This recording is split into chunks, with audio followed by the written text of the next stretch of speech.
बिस्मिल्लाहिर्रहमानिर्रहीम।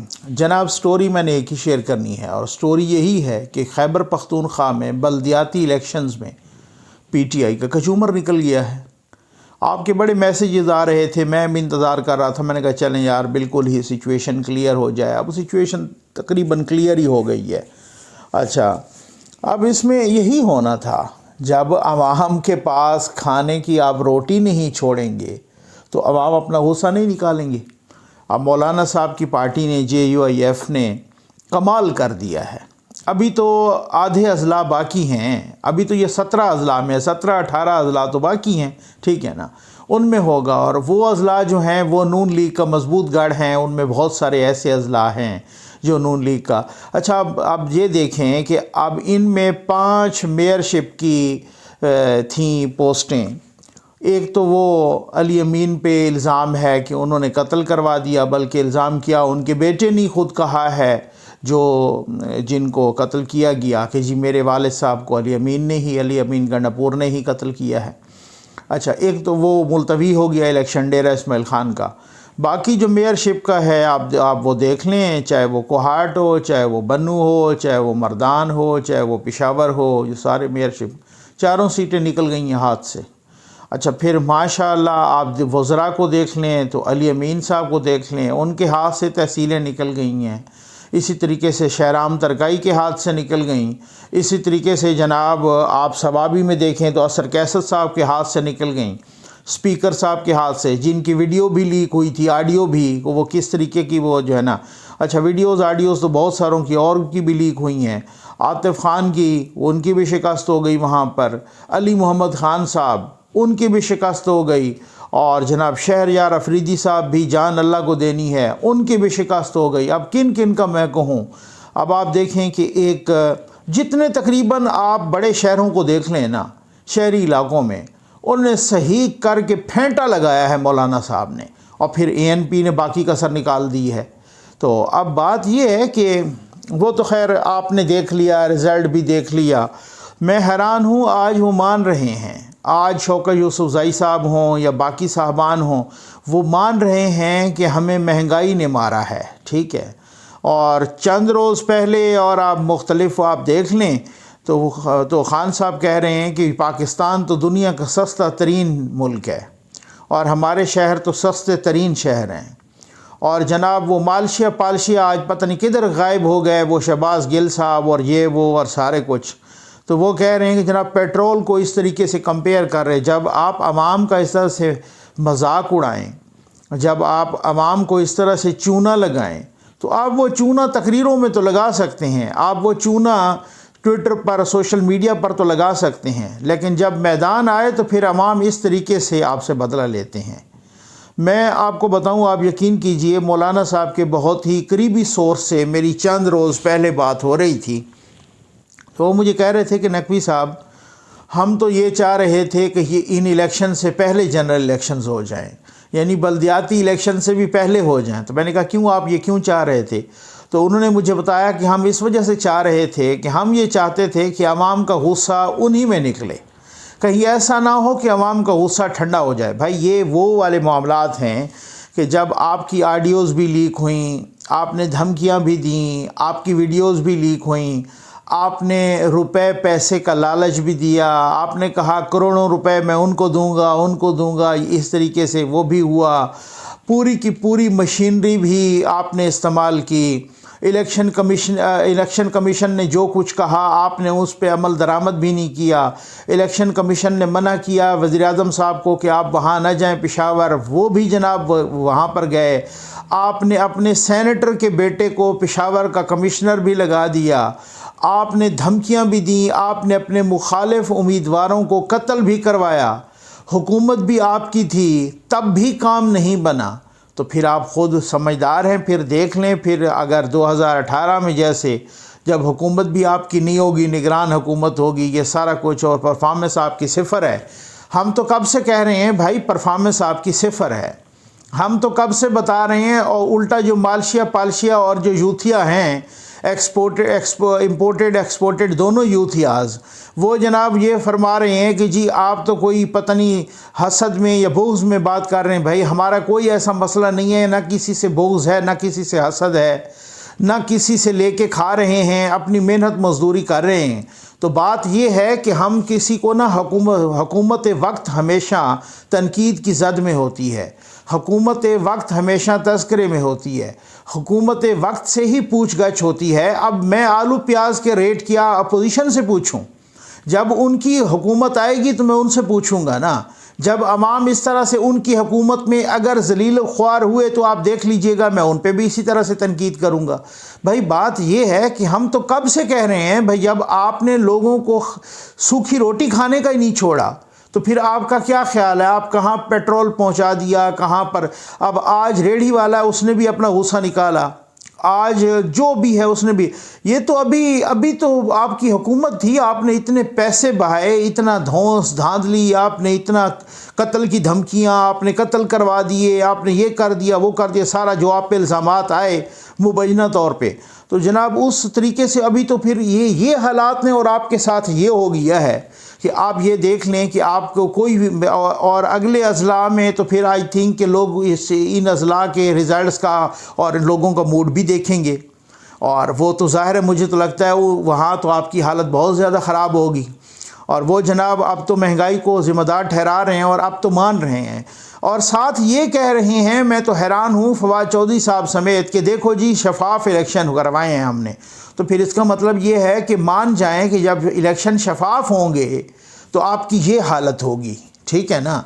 जब इलेक्शन शफाफ होंगे तो आपकी हालत ये होगी, ठीक है ना। और इलेक्शन जब शफाफ नहीं होंगे और अंपायर की उंगली खड़ी होगी और कंधे पे हाथ होगा तो फिर उसके बाद 2018 वाला रिज़ल्ट होगा, और जब कंधे से हाथ उठेगा तो फिर उसके बाद ये वाली हालत होगी। अवाम अंधे तो नहीं है, अवाम इतने, अब कुछ भी हो, कोई मुल्क भी हो, सबसे ज़्यादा बाशऊर उनके कहते हैं ना कि आवाज़ खल्क को नकारा खुदा समझो, ठीक है ना। तो ये आवाज़ खल्क जो है ना, यही नकारा खुदा है, जो आप इसको समझ लें, आप इसको समझ लें। और यही अवाम आपको बता रहे हैं कि 2018 में क्या करना है, और यही अवाम आपको बता रहे हैं कि अभी आपकी तैयारी है ना पंजाब में इलेक्शन करवाने की, ना बल्दियाती, वहाँ ज़रा आप देखना आपका हशर क्या होगा, आप देखना आपके अगले 18 अजला में आपका हशर क्या होगा। तो ये लोग तो यह आपको बता रहे हैं कि भाई आप इस तरीके से, आप इससे चंद घंटे पहले भी आप अगर ज़रा बयानात देख लें तो आप कह रहे थे कि हम स्वीप करेंगे, आप कह रहे थे कि हम 50% से भी ज़्यादा सीटें लेंगे। ये पेशावर जिसमें आपने स्वीप किया था, भले वो किसी तरीके से भी किया हो, आप जो MNAs देख लें, आप MPAs देख लें, इन्होंने क्लीन स्वीप किया था तकरीबन, ठीक है ना, पेशावर में। आज वो हालात ये हैं कि पेशावर का मेयरशिप भी जो है ना, जो सीट, वो भी मौलाना साहब ले गए हैं, वो भी जमीयत उलमाए इस्लाम। एक बात, दूसरी बात ये है, लोगों को लग पता गया होगा, बहुत सारी जमातों को भी पता चल गया होगा कि मौलाना साहब ने जिस तरीके से, मैं समझता हूँ, एक ज़ीरक सियासत की है, और एक वो जिस तरह से ज़ीरक सियासतदान हैं, वो सिर्फ मौलाना नहीं है भाई, आपको ये शायद किसी को गलत फहमी होगी, वो बड़े सियासतदानों के भी उस्ताद हैं, ठीक हो गया ना। वो बड़े ज़ीरक और बहुत ही समझदार किस्म के सियासतदान हैं।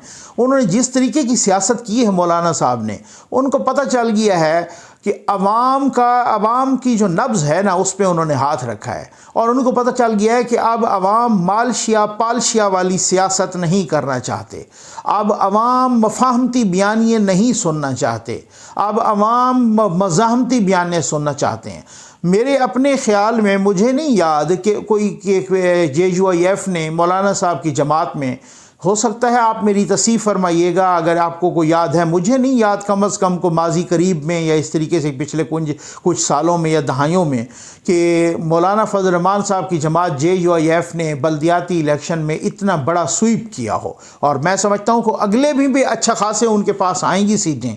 और अब जो एक सिनेरियो है बहुत हद तक क्लियर हो गया है, जो 2023 का या 2022 का जब भी नेक्स्ट इलेक्शन होता है, उसका सिनेरियो काफ़ी हद तक क्लियर हो गया है। कुछ असल मसला पता क्या है, मसला ये है कि जहाँ पर सिर्फ ट्विटर पे बैठ के और बग़ैर किसी इन्वेस्टिगेशन के और बग़ैर कुछ, कल मैं देख रहा था कि वो अपना फरमा रहे थे बहुत सारे बाहर के इंपोर्टेड यूथियाज़ भी और यहाँ पर भी मालशिया पालशिया, और बहुत सारे लोग यूट्यूब पे अपना थंबनेल भी लगा के और बहुत सारे कि जी 40 साल के बाद यहाँ पर जो है ना OIC की इस्लामी कॉन्फ्रेंस हो रही है और क्या बात है कप्तान की जिसने 40 साल, वो मेरा ख्याल है 1974 वाली वो जो हुई थी ना, वो जुल्फ़िकार अली भुट्टो ने जो की थी यहाँ पर, तो उसके बाद इन्होंने कहा कि ये कारनामा सर अंजाम दिया है जनाब इमरान खान साहब ने। वो भूल गए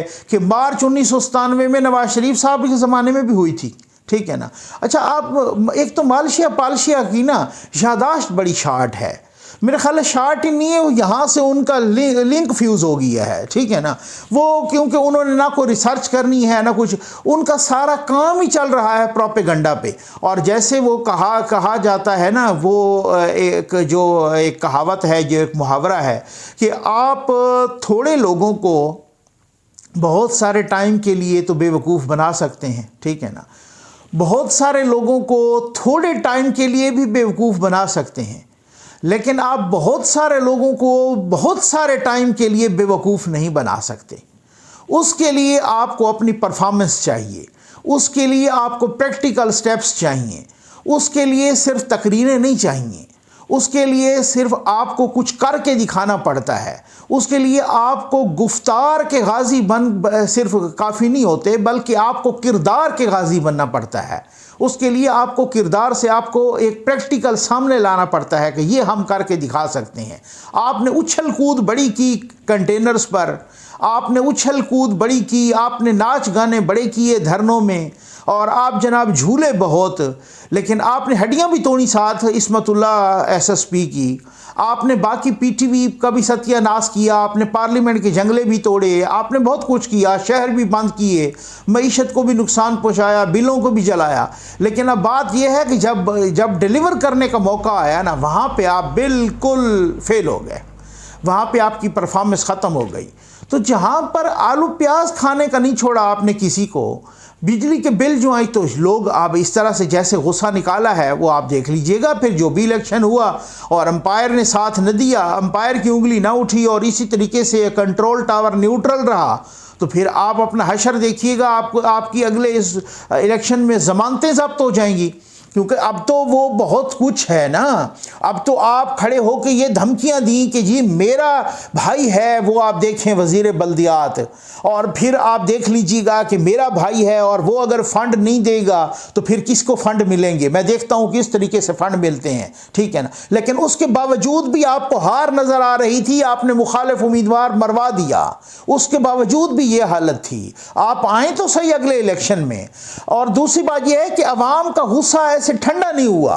मैं देख रहा था कि अली अमीन समेत अब शिबली फराज साहब ने कल बड़ा खैर से शोर होगा किया, जी बड़ी फायरिंग हो गई है मेरी गाड़ी पर, और कोई फायरिंग नहीं हुई, ठीक है ना। अब उन्होंने खुद पुलिस ने भी कहा है, DIG ने भी कहा है, SP ने भी कहा है कोई फायरिंग नहीं हुई, वहां पथराव हुआ है। और पथराव ये हुआ है कि वहां हल्के के अवाम ने वो आपको उन्होंने फेंटा लगाया है और उन्होंने कहा है कि आपने बिल्कुल जो है ना यहाँ का रुख ही नहीं किया, आप आए ज़रा, किस तरीके से आपने हिम्मत की है यहाँ पे आने की, ज़रा उन्होंने आपकी इज़्ज़त अफजाई की है। और अली अमीन हो तो उनकी इज़्ज़त अफजाई हुई है। दूसरे 2-4 मैंने 4-5 MNAs की आज वीडियोस में देख रहा था, उनकी इसी तरीके से इज़्ज़त अफजाई हुई है। तो आपको अवाम का गुस्सा सिर्फ आपके खिलाफ वोट दे के नहीं निकाला अवाम ने, बल्कि अवाम ने आपको फेंटा भी लगाया है, ठीक है ना। तो आप ये देखिएगा, आप ज़रा जाके देखें तो सही, आप ज़रा मार्केट्स में तो जाएं, आप अवाम का जीना हराम करेंगे और आपका ख्याल है कि अवाम आपको छोड़ेंगे, सवाल ही पैदा नहीं होता।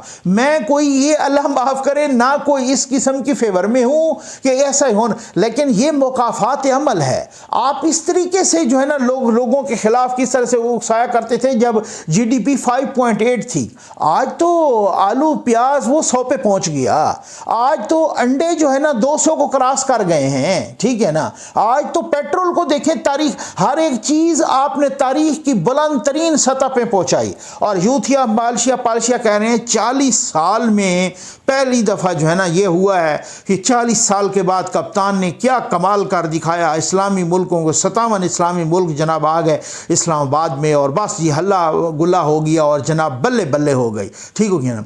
ये 1997 में नवाज शरीफ साहब ने भी करवाई थी, उसके अलावा भी यहाँ पे होती रही हैं। ठीक हो गया ना। अच्छा, फिर उसके बाद और उसके एजेंडे पे आप ज़रा ये थोड़ा सा तहकीक करके, अगर आप तहकीक तो आपके खैर नज़दीक से भी नहीं गुजरती, लेकिन आप फिर भी ज़रा तहकीक करके आप थोड़ा सा पता कर लें कि उनके एजेंडे पर कश्मीर भी हुआ करता था।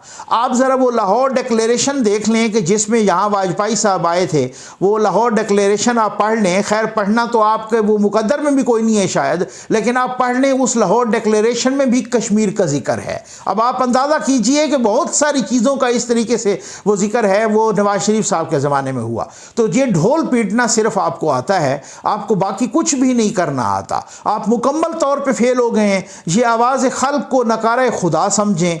आपके पास अब मसला ये है कि आप ये भी इन इलेक्शंस के बाद ये भी कहने के वो नहीं होंगे कि जी आपके साथ के जी आप इसी वजह से नवाज शरीफ साहब तो चाह रहे हैं। बहुत सारे लोग हमें मैसेज करते हैं, जनाब आप उनके ये मैसेज करें वो मैसेज करें। भाई वो खुद बड़े ज़ीरक सियासतदान हैं, वो इन चीज़ों को समझ रहे हैं। बहुत सारे गैर सियासी लोग भी हमसे बात करते हैं, तो यही बात करते हैं कि नवाज शरीफ साहब को इस वक्त इन हाउस चेंज सूट नहीं करती।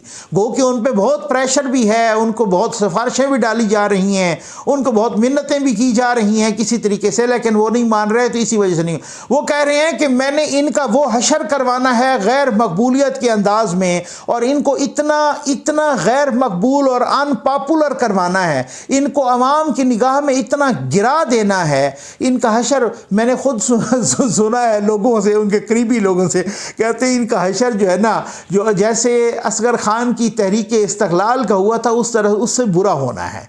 और ये उससे भी, और कहते हैं कि हर गुजरते दिन के साथ जितना ये, अब क्यों 2 मिनट का काम था कि उस्मान बुज़दार साहब को उठा के बाहर फेंकवा देते नवाज शरीफ साहब। उन्होंने क्या करना था, बहुत ही कोई मुश्किल तरीन भी उनको फैसला करना पड़ता, तो उन्होंने चौधरी परवेज़ इलाही को बना देना था वज़ीर आला। ठीक हो गया। उस्मान बुज़दार तो ख़त्म, और वहाँ से PTI की हुकूमत खत्म। लेकिन वो कहते नहीं, उस्मान बुज़दार बैठा रहे, वो हमारी फेवर में है। वो जितना कुछ जो कुछ वो कमालात कर रहा है ना, उससे नून लीग के वोट उतने पक्के हो रहे हैं। सियासत इसी चीज़ का नाम होता है। ठीक है ना। आपने जिस तरीके की बदनामी और जिस तरीके की सूरत हाल, और जहाँ जो अवाम को यहाँ पर जीना हराम किया है ना, अवाम इसी तरह से बदला लेते हैं।